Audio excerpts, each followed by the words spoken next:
Nari Kim stood at the massive window of the transport ship, watching as Harmony Point grew larger in the darkness of space. The station looked like a giant wheel spinning slowly among the stars. She pressed her small hands against the cold glass and tried to look excited, even though her heart was beating fast for reasons the other passengers could never guess. "First time off Earth?" asked the tall blue alien sitting across from her. His skin looked like it was made of crystals that caught the light. Nari nodded and gave him a shy smile. "Yes, sir.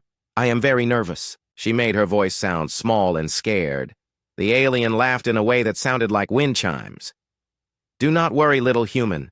The Nexus Academy is the best school in the galaxy. You should feel honored that your primitive species was even considered for the exchange program." Nari looked down at her feet and nodded again. She had practiced this act for months. Every movement, every expression, every word was carefully planned. She was not just Nari Kim, 19-year-old student from Seoul. She was something much more dangerous, but no one here could know that yet. The transport docked with a loud clang that shook the whole ship. Nari picked up her small bag and followed the other passengers through the airlock. The moment she stepped onto Harmony Point, she felt the artificial gravity pull at her enhanced bones. The air smelled different here, full of chemicals from a dozen different worlds. The station was bigger than any city on Earth. The main corridor stretched so far that she could not see the end.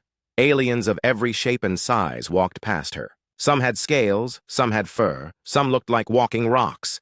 A few turned to stare at her with curiosity or disgust. "Humans," she heard one of them whisper. "Why did the council let these primitives into the academy?" Nari kept walking and pretended not to hear. Her enhanced hearing picked up every word, but she showed no sign of understanding. A young man with black hair was waiting for her at the information desk. He looked as nervous as she was pretending to be. "Nari?" he asked in Korean. She nodded, and he smiled with relief. "I am Tae-hyun Park. I arrived last week. The academy sent me to help you get settled." They shook hands, and Nari felt the tiny device he pressed into her palm. She slipped it into her pocket without looking. Tae-hyun was not just another exchange student either, but they could not talk about that here. Too many ears were listening. "The dormitories are this way," he said in English, loud enough for others to hear. "The aliens are not so bad once you get used to them. Just stay quiet and do not cause trouble." They walked through corridors lined with shops and restaurants. Nari saw alien students in groups, laughing and talking in languages that hurt her ears. Many of them pointed at her and Tae-hyun as they passed. She heard words like weak and stupid and inferior in a dozen different tongues. The dormitory section was quieter. Tae-hyun showed her to a small room with 2 beds. Her roommate was already there, a tall red creature with 6 arms who introduced herself as Vexana. "So you are the human," Vexana said, looking Nari up and down. "You are smaller than I expected. Do all humans look like children?" "I am still growing," Nari said quietly. She sat on her bed and started unpacking her few belongings. Everything she had brought was carefully chosen to make her look poor and primitive. Old clothes, simple books, basic tools that any real student might have. Vexana watched her with interest. "What is that?" she asked, pointing at Nari's tablet. "A learning device," Nari said. "We use it to store information." She held it out, and Vexana took it with 2 of her hands. The alien turned it over and made a sound of disappointment. "How crude. This technology is centuries old. My people had devices like this when we were still living in caves." She handed it back to Nari like it might be dirty. "I suppose humans are still learning how to make proper tools." Nari nodded and put the tablet away. The device was actually more advanced than anything the Galactic Council had ever seen, but it was designed to look primitive. Every circuit had been carefully crafted to appear crude while hiding incredible power underneath.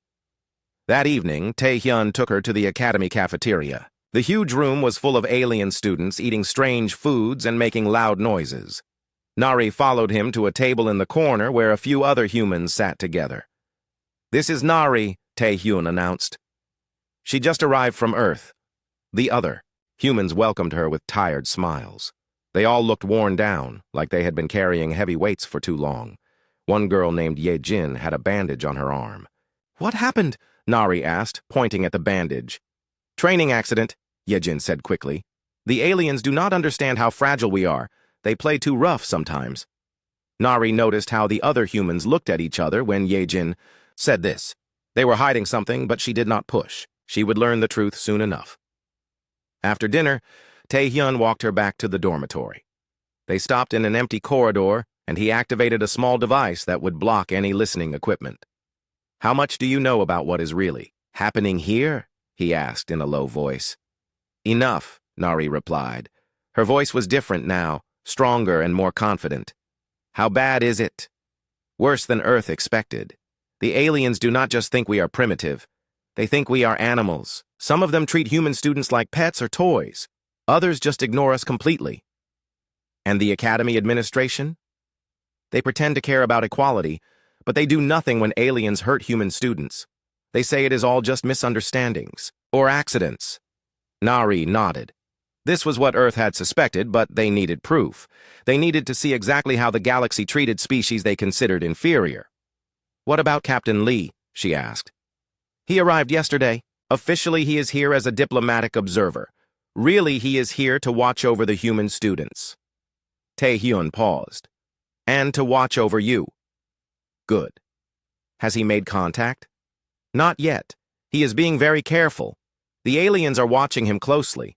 They heard footsteps coming down the corridor and quickly stepped apart. Taehyun turned off his device, and they started walking again, switching back to their public personas. The next morning, Nari attended her first classes. The academy was built, like a traditional school with classrooms and laboratories and training centers, but everything was sized for aliens, making Nari feel even smaller than she actually was. Her first class was Galactic History, taught by a giant creature that looked like a walking tree. The teacher ignored the human students completely, as if they were not even there. When Nari raised her hand to ask a question, the teacher looked annoyed. What is it, human? I do not understand the reference to the Krell Wars. Could you explain more about what caused them? Several alien students laughed. The teacher made a sound like wind through leaves. The Krell Wars were a conflict between advanced species over resources and territory. The concepts involved are far too complex for primitive minds to understand. Perhaps you should focus on more basic subjects. Nari looked embarrassed and sat back down. Inside, she was recording every word and analyzing the teacher's biases. She already knew more about the Krell Wars than this teacher ever would, but showing her knowledge would ruin everything. The pattern continued through all her classes. In advanced physics, the professor acted surprised that humans even understood basic mathematics. In xenobiology, the instructor made jokes about human anatomy being poorly designed. In combat training, the alien students were paired against each other, while humans were told to practice basic exercises alone. By the end of the day, Nari understood exactly what Earth was dealing with. The galaxy did not see humans as equals, or even as worthy of respect. They saw humans as an amusing curiosity at best, and a nuisance at worst. That night, she lay in her bed listening to Vexiana talk about how lucky humans were to be allowed in the academy at all. Her roommate went on and on about how generous the advanced species were to share their knowledge with lesser beings. Nari smiled in the darkness. The aliens had no idea what they had invited into their perfect little school.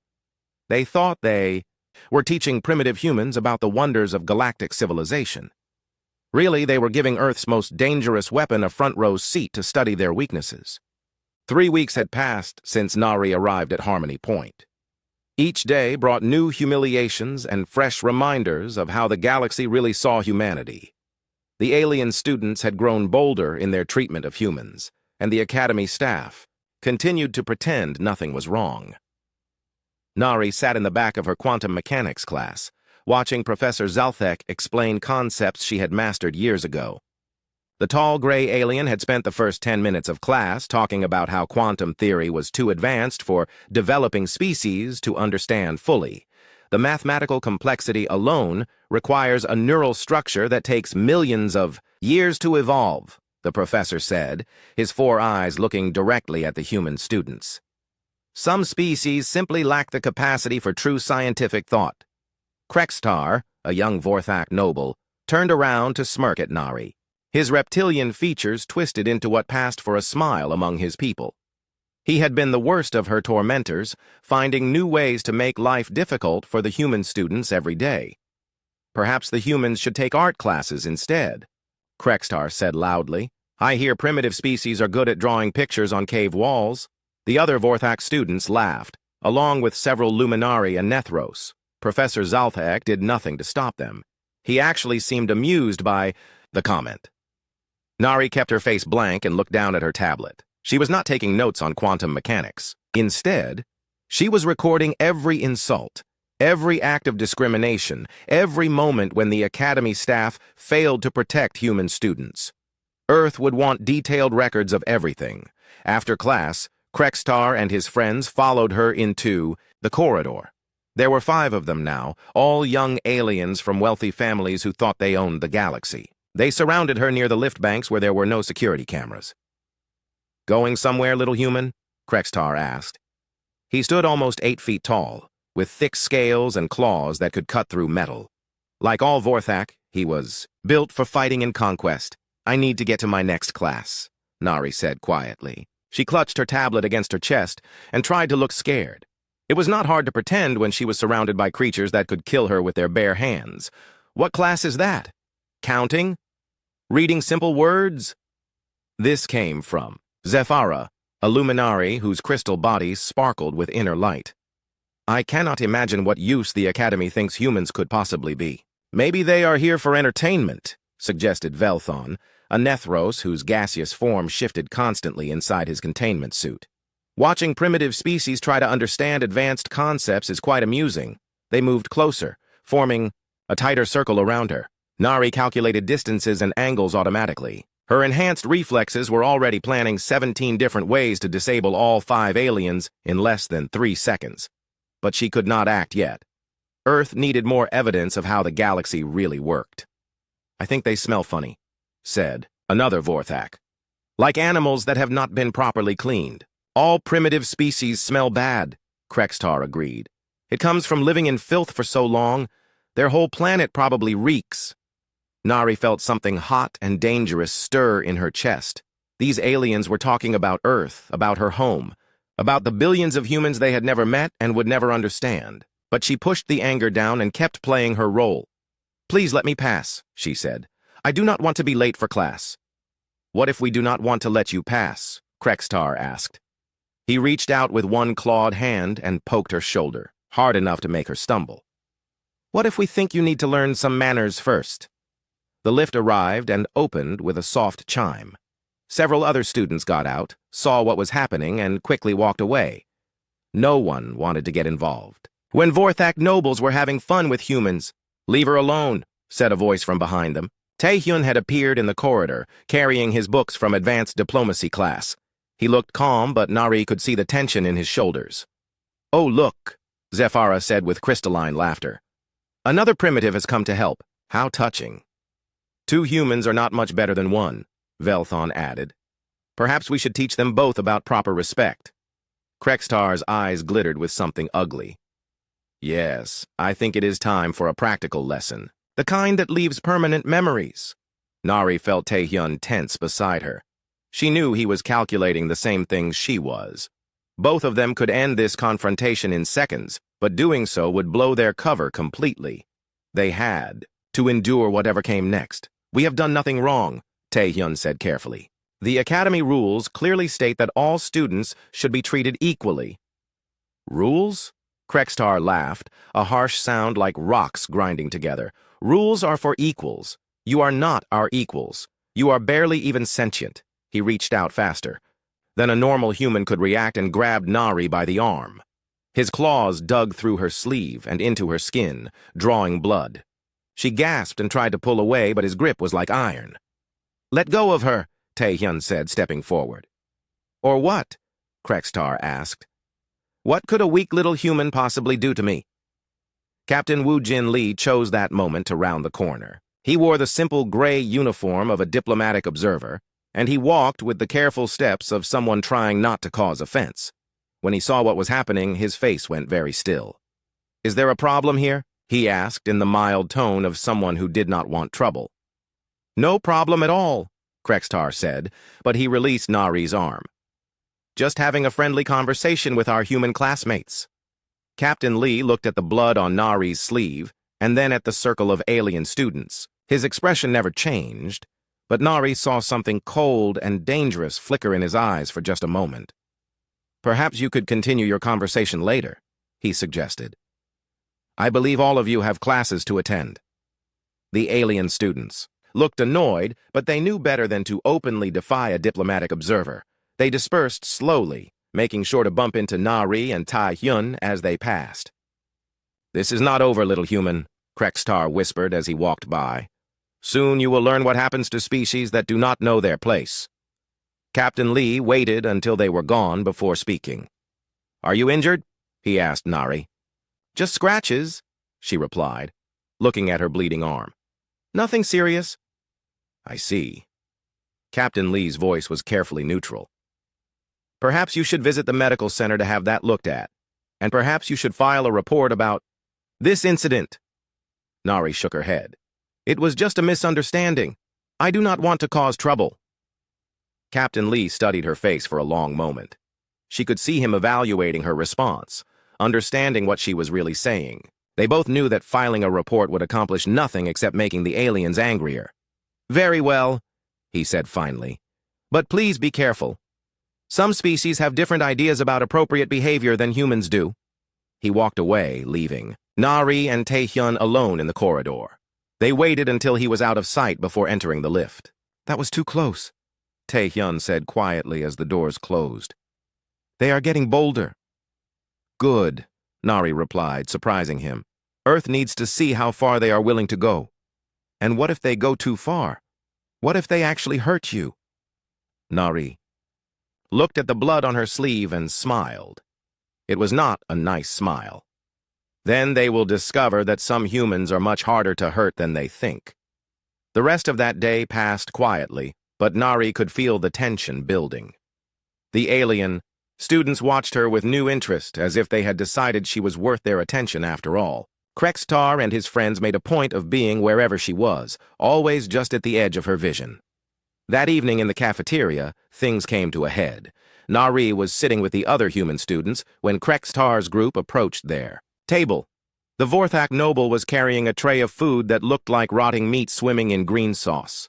I brought you something special, he announced, dumping the entire tray over Nari's head. The stinking mess covered her hair and clothes, dripping onto the floor around her chair. The alien students laughed and cheered. Some of them started throwing their own food at the human table.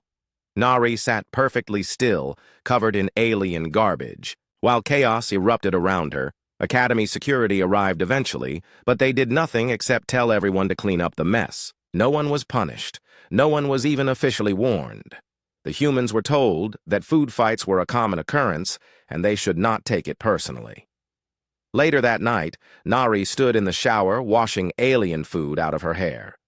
Her enhanced body had already healed the scratches on her arm, but she made sure to keep the wounds visible for anyone who might be watching. Tomorrow there was supposed to be a field trip to study ancient ruins on a nearby moon. All the students would be going, including Krextar and his friends. Nari had a feeling that the Vorthak noble was planning something special for the occasion. She smiled as the hot water ran over her face. Let him plan whatever he wanted. Earth had sent her here to learn exactly how the galaxy treated species they considered inferior. Soon she would have all the evidence they needed. The ancient ruins of Kethmaran stretched across the barren surface of the moon like the bones of some dead giant. Nari stood with the other students at the edge of the archaeological site, listening to Professor Yilshek explain the history of the long-dead civilization that had once lived here. The Kethmarani were a peaceful species, the elderly luminary professor said, his crystal form glowing softly in the weak sunlight. They were destroyed by their own hubris, believing they could challenge species far more advanced than themselves. Nari noticed how many of the alien students glanced at her and the other humans when the professor said this. The message was clear enough. This was what happened to species that did not know their place in the galactic order. The field trip had been planned for weeks. Students were divided into small groups to explore different sections of the ruins. Each group had a faculty supervisor, but the site was so large that the groups would be spread out over several kilometers. Nari found herself assigned to a group with Krextar and 4 of his Vorthak friends. Tai Hyun was in a different group, on the other side of the site. She knew this was not a coincidence. Someone had made sure she would be isolated with the aliens who hated her most. Their supervisor was Dr. Mexthera, a young Nethros researcher who spent most of his time focused on his scientific instruments. He barely seemed to notice the students as he led them deeper into the ruins. The ancient city was a maze of broken walls and collapsed buildings. Some structures were still partially intact, rising like fingers from the rocky ground. Strange symbols covered every surface, telling the story of a people who had vanished thousands of years ago. "Stay close to the group," Dr. Mexthara said absently as he studied his scanner readings. "These ruins can be dangerous for the unwary." Krextar and his friends exchanged meaningful looks. Nari pretended not to notice as they slowly maneuvered her away from the supervisor. The Vorthak were patient hunters, and they had been planning this moment for days. They reached a section of the ruins that was particularly damaged. Massive stone blocks had fallen from some ancient building, creating a maze of hiding places and dead ends. Dr. Mexthara was completely absorbed in his work, taking readings from the walls and muttering to himself about mineral compositions. "Human," Krextar said quietly. "Come here. I want to show you something." Nari looked around nervously. They were alone now, hidden from the supervisor by fallen stones and twisted metal. The other student groups were too far away to hear anything. That might happen here. "What is it?" she asked, moving closer, despite every instinct telling her to run. "I want to show you what happens to inferior species who do not learn proper respect," Krextar said. His friends spread out around her, cutting off any escape routes. Nari felt her heart rate increase, but not from fear. Her enhanced metabolism was preparing her body for combat. Nanomachines in her bloodstream began releasing combat drugs that would make her faster, stronger, and more focused. But she kept her face scared and helpless. "I have not done anything wrong," she said, backing away until she hit a stone wall. "You exist," Krextar replied. "That is wrong enough." He moved forward with the fluid grace of a natural predator. His claws extended from his fingertips, gleaming in the pale light. The other Vorthak closed in from all sides. "We have been too gentle with your species," Krextar continued. "Too patient. Too willing to pretend you are capable of real thought. But you are just animals, and animals need to be trained properly." The first blow caught her across the face, sending her sprawling across the rocky ground. The impact would have shattered a normal human's skull, but Nari's reinforced bones absorbed it easily. She let herself cry out in pain and terror. "Please stop," she begged, scrambling away on her hands and knees. "I will do whatever you want." "What I want," Krextar said, "is for your entire miserable species to understand its place in the galaxy." He kicked her in the ribs with enough force to crush a normal human's chest. Nari felt her enhanced ribs flex and bend, absorbing the impact, without breaking. But she screamed as if she was dying and curled up in a ball. The beating continued for what felt like hours, but was probably only minutes. The Vorthak took turns, each one adding their own special touches to her punishment.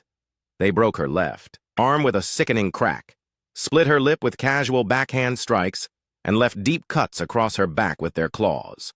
Through it all, Nari endured. Her enhanced body automatically began repairs even as new damage was inflicted. Her neural implants recorded every detail of the attack, storing evidence that would eventually reach Earth. Most importantly, her nanites analyzed the Vorthak physiology, with each contact learning weaknesses that humanity could exploit. "Enough," Krextar said finally. Nari lay motionless on the ground, covered in blood and breathing in short gasps. "Leave her here. The scavengers will finish what we started." "What if someone finds her?"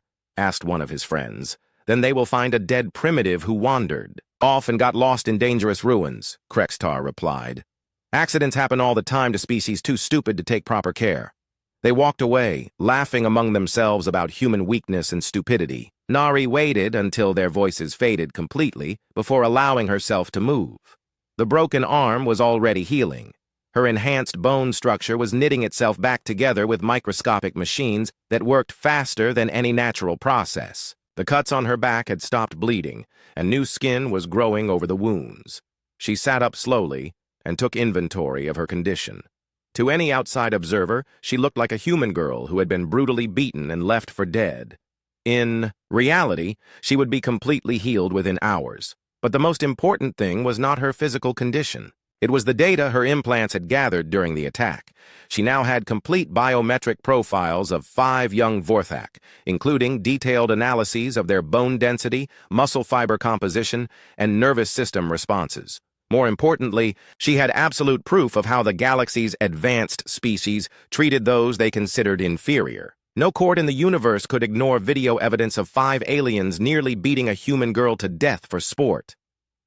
Nari heard voices in the distance. Someone was calling her name. She quickly messed up her hair and arranged herself to look like she had been unconscious for hours. "Nari! Nari! Where are you?" It was Tai-hyun's voice, filled with panic and fear. "Here!" she called weakly. "Help me!" Tae-hyun appeared between the fallen stones, followed by Dr. Mexthara and 2 Academy security officers. When they saw her condition, all 4 of them stopped in shock. "What happened?" Dr. Mexthara asked, his gaseous form swirling with agitation. "I got lost," Nari whispered. "The ruins collapsed. Rocks fell on me." She gestured weakly at the ancient rubble around her.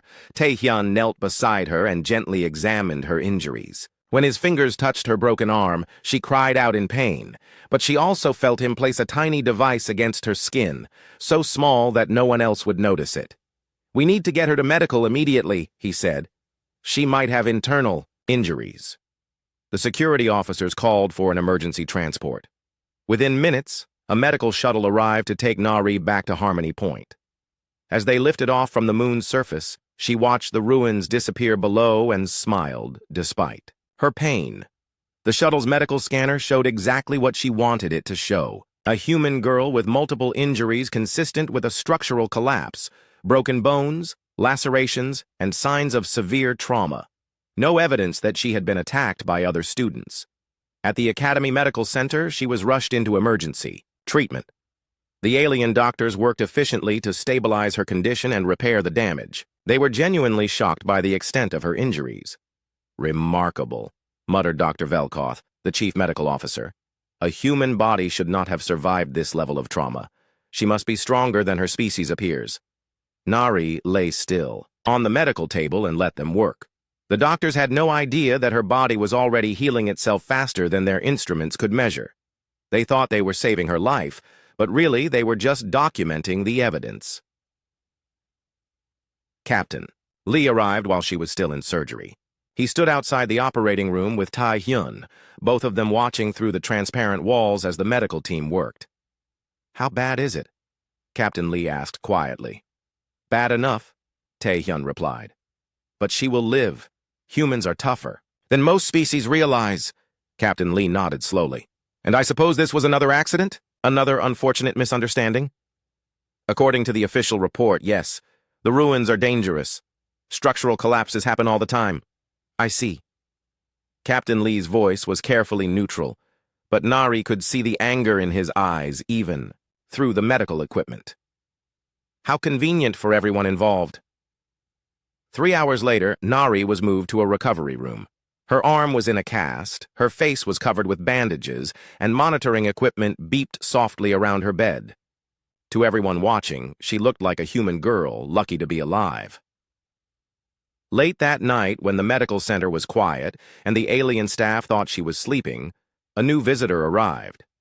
Admiral So-Young Choi walked into the room wearing a simple civilian outfit, but her bearing and the way the Academy security deferred to her made it clear she was someone important. The Vorthak Empire made their move exactly 72 hours after Nari returned from the medical center. Admiral Krexthon, the father of the student who had beaten her, arrived at Harmony Point with a full diplomatic delegation and a demand that Earth withdraw all humans from the Academy immediately. "Your species has proven itself unfit for galactic education," the massive Vorthak leader announced during an emergency council session. The primitive human showed complete disregard for basic safety protocols, endangering herself and potentially damaging priceless archaeological sites. Nari sat in the gallery watching the proceedings, her arm still in its cast and her face still bearing the faint marks of her beating. She looked small and fragile next to the towering alien delegates, exactly as she was supposed to. Captain Lee stood to respond, his diplomatic uniform perfectly pressed and his expression carefully neutral. With respect, Admiral Crexton, our preliminary investigation suggests that the human student was the victim of an unfortunate accident. We see no reason to punish all human participants for what appears to be a tragic coincidence. Coincidence? Admiral Crexton's laugh was like the roar of an angry beast. Your people are too primitive to navigate complex environments safely. This incident proves that humans have no place among truly advanced species. The other alien delegates murmured their agreement. Representatives from the Luminary Collective and the Nethros Federation voiced their support for the Vorthak position. Even species that had previously remained neutral began calling for human withdrawal from the exchange program. Perhaps, suggested, the crystalline form of Luminar Prime Zethkala. It would be best for everyone if Earth focused on developing its own primitive educational systems before attempting to participate in galactic institutions. Nari watched Captain Lee's face carefully. She could see the barely controlled anger beneath his diplomatic mask, but he continued playing his role perfectly, bowing slightly to the assembled delegates. Earth will, of course, consider the Council's recommendations, he said. However, we would prefer to conduct a thorough investigation before making any final decisions about our participation in the exchange program. There is nothing to investigate, Admiral Crexton declared. The matter is closed. You have 48 hours to remove all human students from this facility. The session ended with the alien delegates congratulating themselves on their wisdom and restraint. They had managed to solve the human problem without resorting to more direct methods of enforcement. They had no idea what they had just done. That evening, Nari met with Admiral Choi in a private conference room deep in the diplomatic section of Harmony Point. Captain Lee was there too, along with Tae-hyun and several other humans who had suddenly revealed themselves to be much more than simple students or diplomatic observers.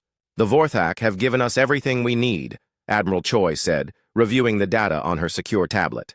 A clear ultimatum backed by threats of force, with the full support of most major galactic powers. Earth's response is already prepared, Captain Lee added. Fleet Admiral Park's ships are moving into position as we speak. The Vorthak Empire has no idea what they are about to face. Nari stood and walked to the room's large window. Outside, she could see the lights of alien ships moving through space around Harmony Point. Most of them were civilian vessels, but she spotted several Vorthak military cruisers taking positions near the station. What about the other humans at the Academy? She asked. They will be evacuated within the next 6 hours, Admiral Choi replied. Officially, Earth is complying with the Council's demands. Unofficially, we are removing our people from the combat zone. And my mission here? Admiral, Choi smiled. It was not a pleasant expression. Your mission is just beginning, Haewon. Show them what Earth's apex predator really looks like. The evacuation began immediately. Human students throughout Harmony Point received emergency messages telling them to pack their belongings and report to designated assembly points. The alien community watched with satisfaction as the primitive species finally admitted defeat and prepared to leave. Nari was among the last to go. She walked slowly through the dormitory corridors, her broken arm still in its cast, looking every inch the defeated victim. Alien students pointed and laughed as she passed, making jokes about human weakness and stupidity. Krextar was waiting by the transport docks with several of his friends. They blocked her path, forcing her to stop and look up at them. Leaving so soon? The young Vorthak asked mockingly. But you were learning so much about your place in the galaxy. My government ordered me to return home, Nari said quietly, not meeting his eyes. Good. Perhaps this experience has taught you some humility. Your species needs to understand that the galaxy belongs to those strong enough to claim it.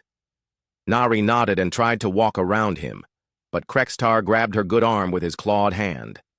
Remember this feeling, little human? He whispered. Remember what it means to be truly helpless. When your pathetic species looks up at the stars, I want you to remember that you are nothing but prey. Nari looked up at him with wide, frightened eyes. "I will remember," she promised. She meant it too, but not in the way Krextar thought. The human transport departed Harmony Point exactly 47 hours after Admiral Krexthan's ultimatum. Nari watched through the small porthole as the station grew smaller behind them, surrounded by the lights of alien ships that thought they had won a victory. 20 minutes after the transport entered hyperspace, it rendezvoused with a ship that did not appear on any galactic registry. The vessel looked like a standard human cargo hauler, crude and primitive by alien standards. Its hull was scarred and patched, its engines appeared to be barely functional, and its weapons were obviously outdated projectile systems. Nari transferred to the mysterious ship along with Admiral Choi and the other human students, who had been revealed as military personnel. The moment she stepped aboard, everything changed. The ship's interior was like nothing the galaxy had ever seen. Corridors that had appeared cramped and crude from outside opened into spacious chambers filled with technology that seemed almost magical. The walls themselves were alive with information displays that responded to thought as much as touch. "Welcome aboard the Taegukgi," Admiral Choi said, as they walked through passages that definitely had not existed moments before. "Earth's most advanced stealth vessel." Nari nodded and made her way to the medical bay, where her real transformation could finally begin. The cast came off her arm, revealing skin that was already perfectly healed. The bandages on her face were removed to show features that were unmarked by any injury. Most importantly, the devices that had been suppressing her true capabilities were finally deactivated. Nari felt her enhanced systems coming fully online, for the first time in months. Her reflexes sharpened, her strength increased, and her neural implants connected directly to the ship's computer networks. "How do you feel?" asked Dr. Min-Soo Kang, the ship's chief medical officer. "Like myself again," Nari replied. She flexed her fingers and felt nanomachines flowing through her bloodstream like liquid metal. "How long until we reach the target zone?" 6 hours. "The Vorthak fleet is already moving toward Earth, expecting to find a primitive world defended by crude nuclear weapons." Nari smiled. "They are going to be very disappointed." The battle began in the Centauri system, 3 light-years from Earth. Admiral Krexthan led a force of 200 Vorthak warships, supported by vessels from a dozen other alien species. They expected to find Earth's pathetic space defense force waiting for them with whatever primitive weapons humanity could muster. Instead, they found hell. The first sign that something was wrong came when their long-range sensors detected ships that should not have existed. Human vessels that moved too fast, accelerated too quickly, and showed energy signatures that defied everything the galaxy thought it knew about Earth's technology. "This is impossible," Admiral Krexthan said, staring at his tactical display. "Our intelligence reports showed that humans barely understand antimatter theory." "Sir," his tactical officer reported, "the human ships are not using antimatter drives. I cannot identify their propulsion method at all." The Vorthak fleet tried to maintain formation as strange human vessels danced around them like living things. Ships that should have been massive and clumsy moved with the grace of fighters. Weapons that appeared to be simple kinetic launchers struck with the force of stellar events. Nari watched the battle from the bridge of the Taegukgi, but she was not really there. Her consciousness had been uploaded directly into the ship's combat systems, allowing her to process information and make decisions faster than any biological brain could manage. She was the ship now. She was the entire human fleet. Every vessel in the engagement was connected through quantum communications that the aliens did not even know existed. What looked like individual ships acting independently was actually a single vast organism with Nari as its guiding intelligence. "Target the Vorthak flagship," she said, her voice coming from speakers throughout the fleet. "Show them what happens when they threaten Earth's children." The human ships moved in perfect coordination, surrounding Admiral Krexthan's massive dreadnought like a pack of wolves. The news of the Vorthak fleet's destruction spread across the galaxy in hours. What had been planned as a simple punishment expedition against a primitive species had become the worst military disaster in recorded galactic history. 200 of the most advanced warships ever built had been reduced to debris by an enemy that should not have been capable of spaceflight. On Harmony Point, Emergency council sessions ran around the clock as alien leaders tried to understand what had happened. The humans they had dismissed as barely sentient primitives had revealed technology that made the galaxy's greatest achievements look like children's toys.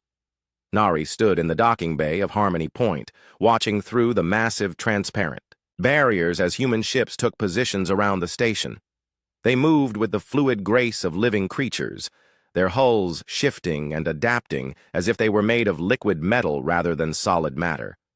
She was no longer pretending to be a helpless student. Her diplomatic credentials identified her as Strategic Operations Commander Nari Kim, Earth's official representative to the Galactic Council. The cast was gone from her arm, the bandages were gone from her face, and when she walked through the station corridors, alien beings pressed themselves against the walls to let her pass. "Commander Kim," Admiral Krexthon said as she entered the main council chamber.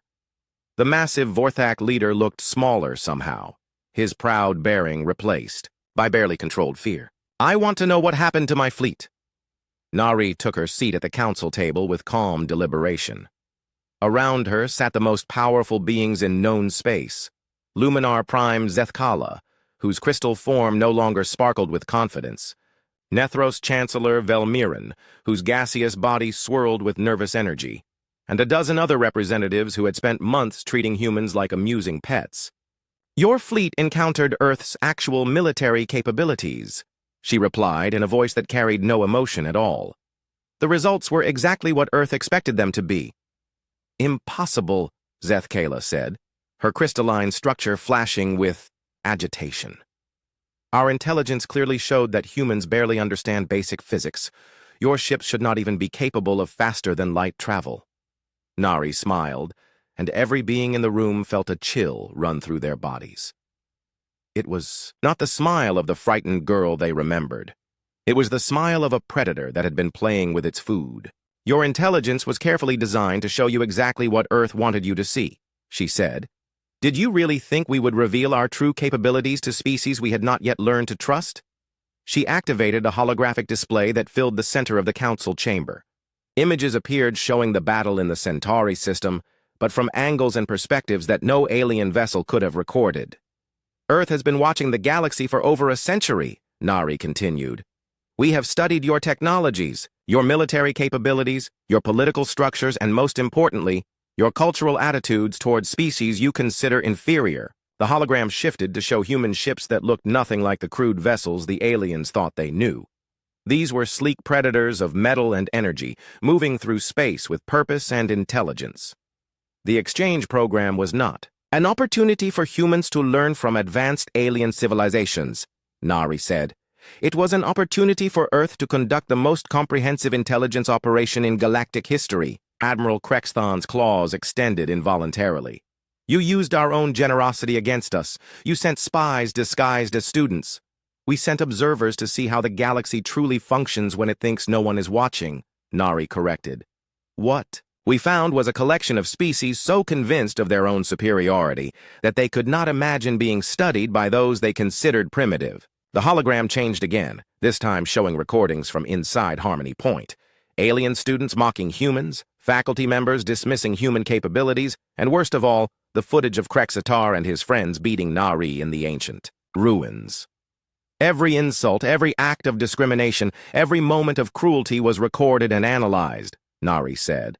Earth now has a complete understanding of how galactic civilization treats those it considers weak. Chancellor Velmiran's form rippled with distress. "What do you want from us?" "Change," Nari said simply. "The era of species-based hierarchy is over. The time when might made right has ended. From this moment forward, the galaxy operates under new rules." She stood and walked to the center of the chamber, her presence somehow filling the entire room despite her small size. "Earth is not interested in conquest or domination. We are interested in justice. Species that prey upon those they consider weak will discover what true strength looks like. And if we refuse?" Admiral Krexthon asked, his voice barely controlled. Nari looked at him with eyes that seemed to see right through his armor and into his soul. "Your son is currently in his dormitory room, Admiral. He is trying very hard not to think about the human girl he beat and left for dead. He keeps wondering if she remembers his face. The huge Vorthak leader went perfectly still. "What are you saying?" "I am saying that Earth remembers everything, Admiral. Every face, every voice, every act of cruelty. We do not forget, and we do not forgive those who harm innocents." She returned to her seat, leaving Admiral Krexthon to contemplate the implications of her words. However, Earth is not unreasonable. Species that demonstrate genuine change will find us to be valuable allies. Those that continue their old ways will discover that the galaxy has a new apex predator. Luminar Prime Zethkala flickered with desperate hope. "What kind of change are you proposing?" "Complete restructuring of galactic governance," Nari replied. "No more species-based hierarchies, no more assumptions about superiority based on technological development or physical capabilities. Equal representation and equal protection for all sentient beings." "That is impossible," Chancellor Velmaran protested. "The differences between species are too great. Some civilizations are simply more advanced than others." "Are they?" Nari asked. "Earth was supposedly the most primitive species in the galaxy, yet we have technology that makes your greatest achievements look like stone tools. Perhaps your definitions of advancement need to be reconsidered." The holographic display shifted once more, showing detailed analyses of alien technologies that Earth had quietly surpassed decades ago. Vorthak armor that could be penetrated by weapons the aliens had never imagined. Luminari energy shields that were useless against forces they could not detect. Nethros computational systems that seemed like pocket calculators compared to human quantum networks. Every major galactic civilization has fatal weaknesses in their military capabilities, Nari continued. Earth has known about these weaknesses for years. We chose not to exploit them because we hoped the galaxy might prove worthy of peaceful cooperation. And now? Admiral Krexthon asked. Now we know better. The galaxy has shown us exactly what it thinks about mercy, about protecting the weak, about treating all beings with dignity and respect. Nari stood again and began walking around the council table. As she passed each delegate, they seemed to shrink back from her presence. Captain Lee has been preparing detailed reports on every act of discrimination and violence committed against human students during our time at this academy. These reports will be distributed to every species in the galaxy, along with complete tactical analyses of your military capabilities. She stopped beside Admiral Krexthon's chair. Your son will be held accountable for his actions, Admiral. Not just him, but everyone who participated in or enabled the systematic abuse of beings they considered inferior. You cannot punish citizens of sovereign nations, the Admiral protested. Watch us, Nari replied. Earth no longer recognizes the authority of governments that refuse to protect the innocent. If your legal systems will not deliver justice, we will. The chamber fell silent as the implications of her words sank in. The galaxy's established order, built on millions of years of species-based hierarchy, was crumbling in real time. What happens now? Zethkala asked quietly. Now you decide what kind of galaxy you want to live in, Nari said, returning to her seat. You can work with Earth to build something better, something based on justice and equality rather than strength and fear. Or you can continue as you were and learn what it means to be the prey instead of the predator. She activated her communication device and spoke directly to the human fleet surrounding the station. Admiral Park, please prepare a demonstration for our galactic friends, something that will help them understand their new position in the universe. Through the transparent barriers of the council chamber, the assembled delegates watched as human ships began to move.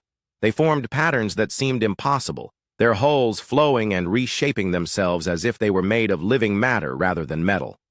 Then the ships began to sing. The sound came through the station's communication systems, a harmony of frequencies that touched something deep in the consciousness of every being who heard it. It was beautiful and terrifying at the same time, the voice of a species that had hidden its true nature for so long that even they had almost forgotten what they were capable of. That is the sound of Earth awakening, Nari said as the song filled the chamber. The galaxy wanted to know